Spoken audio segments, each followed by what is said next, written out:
వాళ్ళు ఇచ్చే రిపోర్ట్ కనుక ఎట్లుంటాయి, వాళ్ళు ఇచ్చే రిపోర్ట్ కనుక ఈ 5 ఏళ్ళు కల్తీ జరిగింది జగన్మోహన్ రెడ్డి చేశాడన్నారు అనుకోండి, ఖచ్చితంగా చంద్రబాబుకి ఫెచ్చింగ్. అదే ఈ 5 ఏళ్లకు సంబంధించింది కాదు, దీంట్లో ఏమీ లేదు అని తేల్చారనుకోండి, చంద్రబాబుకి మైనస్. కల్తీలు కామను అని రాశారనుకోండి, ఇప్పుడు ఫుడ్ కార్పొరేషన్ పెట్టారు, ఫుడ్ కి సంబంధించినటువంటి వాళ్ళు ఎలా కల్తీ ఆహార పదార్థం ఎట్లా అవుతుంది అనేది చెప్తారు. వాళ్ళు ఇప్పుడు ఆ NDDP ల్యాబ్ కు పోవాలి, అట్లాగే వాళ్ళు ఏం శాంపిల్స్ వెతకాలి, ఏం తేల్చాలి. ఇప్పుడు 5 ఏళ్లలో కల్తీ జరిగిందా లేదా అని తెలుస్తారా? ఈ AR డైరీ వర్క్ కన్ఫైన్ అవుతారా?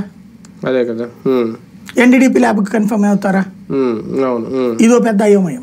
లేదంటే జూలైలో ఇచ్చిన శాంపిల్స్ దాన్ని పట్టుకుని వెళ్తే ఇంక మళ్ళీ సేమే ఉంటది. అది దాంట్లో ఆ ఫుడ్ కార్పొరేషన్ వాళ్ళకి తెలుసు, ఫుడ్ సైంటిస్ట్లకి. అది ఇన్ని రోజులు ఉంటే కనుక ఆటోమేటిక్ కలుషితం అయిపోతుంది. ఇలా కొత్త అంశాలు తెర మీద తీసుకొస్తారేమో, ఎలా కల్తీ జరిగింది ఏంటనేది.